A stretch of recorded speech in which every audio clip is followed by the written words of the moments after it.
everyone, good morning to all.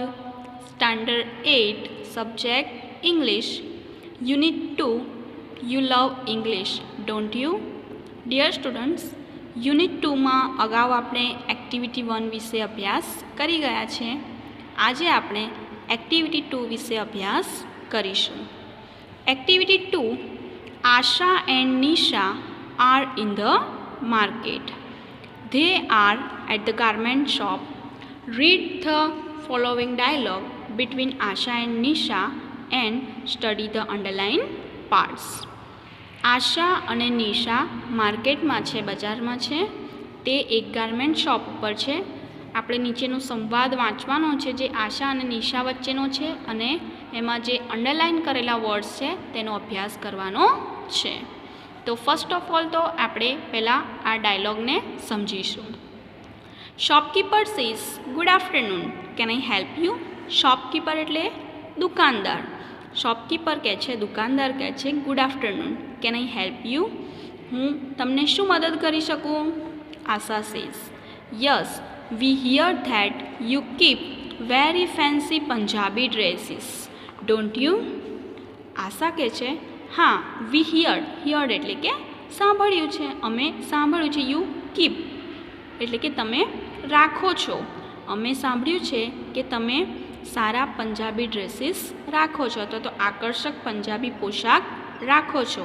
Don't you? નહીં, પ્રશ્નાચિહ્ન. એટલે આશા એવું પૂછે છે કે હા, અમે એવું સાંભળ્યું છે કે તમે ખૂબ જ આકર્ષક પંજાબી પોશાક રાખો છો, નહીં? Shopkeeper says, yes we do એટલે શોપકીપર કહે છે કે હા, અમે રાખીએ છીએ. Asha says, please show us some Punjabi dresses in soft colours. એટલે આશા કહે છે કે પ્લીઝ એટલે કે મહેરબાની કરીને શો અસ એટલે કે અમને બતાવો સમ પંજાબી ડ્રેસીસ, કેટલાક પંજાબી પોશાક અમને દેખાડશો in soft colours. Soft colours એટલે કે આછા રંગોમાં. આશા કહે છે કે મહેરબાની કરીને અમને આછા રંગોમાં પંજાબી જે પોશાક છે એ અમને દેખાડશો. Nisha says, hey, we plan to pick up a sari, didn't we? એટલે નિશા પછી આશા જ્યારે શોપકીપરને કહે છે કે તો તમે અમને આછા રંગમાં કેટલાક પંજાબી ડ્રેસીસ બતાવો, ત્યારે નિશા જે છે વચમાં આશાને અટકાવે છે અને કહે છે કે hey, we plan to pick up a sari, didn't we? એટલે નિશા કહે છે કે વી પ્લાન એટલે કે યોજના કરી હતી. પ્લાન એટલે કે યોજના કરવી. આપણે સાડી ખરીદવાની યોજના કરી હતી, નહીં? નિશા કહે છે કે આપણે તો સાડી ખરીદવાની યોજના નહોતી કરી. Asha says, yes we did, but let's try some dresses as well. એટલે આશા કહે છે કે હા, વી ડીડ આપણે સાડી ખરીદવાની યોજના કરી હતી, પણ let's try some dresses as well, પણ થોડા પોશાક પણ અજમાવી જોઈએ. ટ્રાય એટલે અજમાવી જોઈએ. Nisha says, look, I don't have enough money and it was not our plan, was it? એટલે નિશા કહે છે કે લુક એટલે જો, I don't have enough money, મારી પાસે પૂરતા પૈસા નથી. ઇનફ એટલે કે પૂરતા પૈસા નથી. And it was not our plan, અને તે આપણી યોજના નહોતી. વોઝ નોટ અવર પ્લાન એટલે કે આપણી યોજના નહોતી. વોઝ ઇટ એટલે કે હતી, પ્રશ્ન પૂછે છે પાછળ. પહેલાં એવું કહે છે કે આપણી યોજના નહોતી, પછી એ પ્રશ્ન પૂછવા માટે લાસ્ટમાં કહે છે કે વોઝ ઇટ એટલે કે હતી. તો નિશા કહે છે કે જો, મારી પાસે પૂરતા પૈસા નથી અને એ આપણી યોજના પણ નહોતી. હતી કંઈ? તો આશા કહે છે કે નો ઇટ વોઝન્ટ, ના તે નહોતી, એટલે કે ડ્રેસ ખરીદવાની આપણી યોજના નહોતી. Shopkeeper says, is there any problem? એટલે શોપકીપર જે દુકાનદાર જે છે એ કહે છે કોઈ સમસ્યા છે? Asha says, yes there is એટલે આશા કહે છે કે હા છે. Actually we are a little short of money. એટલે આશા કહે છે કે હા છે, ખરેખર તો અમારી પાસે પૈસા થોડા ઓછા છે. લિટલ શોર્ટ એટલે કે થોડા ઓછા પૈસા છે. Shopkeeper says, that should not be a problem. Look at the board, we offer a good discount. એટલે શોપકીપર કહે છે કે that should be a that should not be a problem. એટલે કે શોપકીપર કે છે તે સમસ્યા નહીં થાય. લુક એટ ધ બોર્ડ જુઓ. વી ઓફર અ ગુડ ડિસ્કાઉન્ટ એટલે કે સારું વળતર, અમે સારું વળતર આપીએ છીએ. એટલે કે પૈસા તમારી પાસે ઓછા છે એ કોઈ સમસ્યા નથી. આશા સેઝ વાવ ઇટ્સ ગ્રેટ એટલે કે આશા કહે છે વાવ આ તો ઉત્તમ છે. Shopkeeper says I hope you are happy now aren't you. તો શોપકીપર કહે છે કે મને આશા છે કે તમે હવે ખુશ છો, નથી? શોપકીપર કહે છે કે મને આશા છે કે હવે તમે ખુશ છો, નથી? Asha and Nisha says yes we are એટલે આશા અને નિશાએ કીધું હા અમે ખુશ છીએ, હા અમે છીએ. Nisha says Asha look this blue dress looks very beautiful on me. એટલે કે નિશા જે છે એ આશાને કહે છે કે આશા લુક ધીસ બ્લુ ડ્રેસ, પેલું જે બ્લુ એટલે કે ભૂરા રંગનો જે પોશાક છે એ જો. Looks very beautiful on me, આ ભૂરા રંગનો જે પોશાક છે એ મારા પર ખૂબ જ સુંદર દેખાય છે. Asha says but is full of too much shining material on it isn't it. એટલે આશા કહે છે પરંતુ પણ તેના પર વધારે પડતી શાઇનિંગ મટીરિયલ્સ એટલે કે ચમકતી વસ્તુઓ છે નહીં? Nisha says yes it is but it suits me doesn't it. તો નિશા કહે છે કે હા તેના પર વધારે પડતી જે ચમકતી વસ્તુઓ છે બરાબર છે કે હા ઇટ ઇઝ હા તે છે, બટ ઇટ સ્યુટ્સ મી પરંતુ તે મને શોભે છે. ડઝન્ટ ઇટ નહીં? આશા સેઝ યસ ઇટ ડઝ એટલે આશા કહે છે કે હા શોભે છે. લેટ્સ પરચેસ ઇટ ચલો તે ખરીદીએ. લેટ્સ એટલે ચલો અને પરચેસ ઇટ એટલે કે ખરીદી લઈએ. તો ડિયર સ્ટુડન્ટ, આશા અને નિશા વચ્ચે જે સંવાદ છે એ સંવાદમાં કેટલાક ક્વેશ્ચન ટેગ જે છે એ પણ અંડરલાઇન કરેલા છે અને કેટલાક બીજા અન્ય શબ્દો છે એ પણ આપણે સંવાદ દ્વારા સમજ્યા છે, જે અંડરલાઇન કરીને હાઇલાઇટ કરીને તમને બતાવવામાં આવ્યા છે. તો આ જે ડાયલોગ છે એ ડાયલોગ પણ આપણે સમજવાનો છે અને એના આધારે જે અંડરલાઇન વર્ડ છે એ પણ આપણે સમજી ગયા. હવે આપણે એક્ટિવિટી 2B સમજીશું. Activity 2B look at the picture એટલે કે ચિત્ર જુઓ.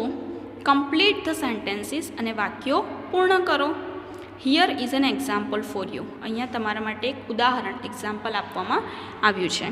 તો અહીંયા આપણને કેટલાક ચિત્રો આપવામાં આવેલા છે અને એ ચિત્રોના આધારે આપણે સેન્ટેન્સ પૂર્ણ કરવાના છે. એના માટે એક એક્ઝામ્પલ પણ આપ્યું છે. હવે તમે જોશો કે પિક્ચર્સમાં અલગ અલગ એક્ટિવિટી બતાવવામાં આવી છે. તો દરેક એક્ટિવિટીનો એક પ્રોપર તમને ટાઈમ બતાવવામાં આવ્યો છે કે ભાઈ બ્રેકફાસ્ટ છે, ઇટિંગ છે, તો એના માટે 8:10 to 8:25નો ટાઈમ આપવામાં આવેલો છે. એટલે ન્યૂઝપેપર રીડિંગ છે, બાથિંગ છે, કુકિંગ છે, જે પણ અહીંયા એક્શન તમને બતાવવામાં આવી છે એનો એક પ્રોપર ચોક્કસ સમય તમને બતાવવામાં આવ્યો છે. તો આ ચિત્રોને ધ્યાનથી તમારો અભ્યાસ કરવાનો છે અને ત્યાર પછી એના આધારે એના જે સેન્ટેન્સ છે એ આપણે કમ્પ્લીટ કરવાના છે. તો ફર્સ્ટ પહેલાં એનું એક્ઝામ્પલ જોઈએ. તો at 9:45 Divya was washing her car wasn't she? Yes she was. અહીંયા શું કીધું છે કે at 9:45 Divya was washing her car એટલે કે 9:45 દિવ્યા એની કાર વોશ કરી રહી છે. વોઝન્ટ સી નથી કરતી. તો અહીંયા આપણે પિક્ચર્સમાં જોઈએ કે 9:45ના સમય દરમિયાન દિવ્યા જે છે શું કરે છે, તો તમે જોઈ શકો છો કે 9:30 થી 10 વાગ્યા સુધી દિવ્યા જે છે 30 મિનિટ એની કાર વોશ કરી રહી છે. તો 9:45નો જે સમય આપણને સેન્ટેન્સમાં બતાવ્યો છે એ સમય રાઈટ છે. એટલે અહીંયા જે આપણને આન્સર આપ્યો છે કે યસ સી વોઝ, તો એનો આન્સર કેવો છે? રાઈટ છે. ત્યાર પછી છે at 1:45 Divya was not going to office. તો હવે આપણે પહેલાં જોઈએ ચિત્રોમાં કે 1:45 એ સમયે દિવ્યા જે છે એ શું કરી રહી છે. તો જો અહીંયા 12:30 થી 1 એ સમય દરમિયાન જે છે એ કુકિંગ કરી રહી છે. 1 વાગ્યા પછીનો કોઈ આપણને અહીંયા એનો સમય આપવામાં આવ્યો નથી કે 1 વાગ્યા પછી એ શું કરે છે. તો અહીંયા તમે જોઈ શકો છો કે જે સમય લખ્યો છે કે at 1:45 Divya was not going to office. તો એનો આન્સર આપણે લખીશું વોઝ સી કેમ લખીશું? કેમ કે એનું જે ક્રિયાપદ છે એ નેગેટિવ છે, એટલે એનો આન્સર આપણે છે ક્વેશ્ચન ટેગ જે છે પોઝિટિવ મૂકીશું. જ્યારે એનો આન્સર લખીશું તો આન્સર હંમેશા નેગેટિવ જ આવશે, કેમ કે અહીંયા તમારું જે ક્રિયાપદ છે નેગેટિવ છે. તો નો શી વોઝન્ટ, આપણું આન્સર આવશે નો શી વોઝન્ટ, ના તે નથી જતી. ત્યાર પછી છે at 9 Divya was reading a newspaper. તો અહીંયા 9 વાગે દિવ્યા જે છે એ ન્યૂઝપેપર વાંચી રહી છે. 8:30 થી 9:10 સમય દરમિયાન દિવ્યા ન્યૂઝપેપર રીડ કરે છે. તો આ પણ યોગ્ય છે. તો અહીંયા at 9 Divya was reading a newspaper. તો એનો આન્સર તમે ક્વેશ્ચન ટેગ શું મૂકશો? Wasn't she. કેમ વોઝન્ટ? કેમ કે ક્રિયાપદ જે છે પોઝિટિવ છે, એટલા માટે અહીંયા ક્વેશ્ચન ટેગ નેગેટિવ, અને ક્વેશ્ચન ટેગ નેગેટિવ છે એટલે એનો આન્સર પોઝિટિવ કે યસ સી વોઝ.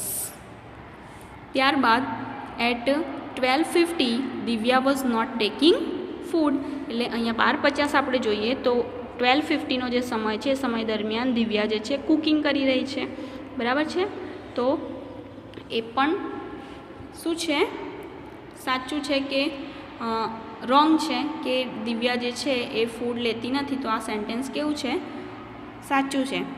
તો at 12:50 Divya was not taking food. તો અહીંયા તમારું જે ક્રિયાપદ છે એ નેગેટિવ છે, તો આપણે એનો જે આન્સર જે છે પોઝિટિવ લખીશું કે વોઝ સી, અને answer positive, question tag positive એટલે એનો આન્સર નેગેટિવ નો શી વોઝન્ટ, એટલે કે ના તે 12:50 વાગે ખોરાક એટલે કે ભોજન લેતી નથી. At 10:30 Divya was listening to radio. 10:30 10:30 વાગે દિવ્યા જે છે રેડિયો સાંભળે છે. તો 10:30 વાગે દિવ્યા જે છે એ રેડિયો સાંભળે છે કે નથી સાંભળતી એ અહીંયા તમે પિક્ચર્સમાં જુઓ તો 10:20 થી 11 વાગ્યા સુધી દિવ્યા જે છે એ રેડિયો સાંભળે છે. તો એનો આન્સર આપણે લખીશું, એનું જે ક્વેશ્ચન ટેગ છે એ નેગેટિવ આવશે કે વોઝન્ટ સી, અને આન્સર આવશે પોઝિટિવ યસ સી વોઝ, કે હા તે રેડિયો સાંભળે છે. લાસ્ટ છે at 8:15 Divya was preparing breakfast. એટલે કે 8:15 દિવ્યા જે છે એ બ્રેકફાસ્ટ પ્રિપેર કરે છે. તો અહીંયા તમે જોઈ શકો છો કે 8:15 જે છે એ દિવ્યા બ્રેકફાસ્ટ પ્રિપેર કરે છે. તો એનો આન્સર કેવો આવશે? ક્વેશ્ચન ટેગ જે છે અહીંયા પણ નેગેટિવ આવશે, કેમ કે એનું ક્રિયાપદ પોઝિટિવ છે. તો અહીંયા વોઝન્ટ શી, અને ક્વેશ્ચન ટેગ એનો જે છે નેગેટિવ છે, તો એના આન્સર જે છે એ પોઝિટિવ આવશે, એટલે કે યસ શી વોઝ.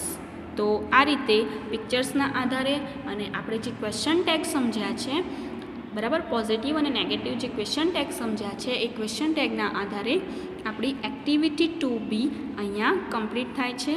તો દરેક વિદ્યાર્થી ધ્યાનથી આ એક્ટિવિટીને સમજશે, ત્યારબાદ એને ઇંગ્લિશની નોટબુકમાં લખી કમ્પ્લીટ કરશે. Thank you.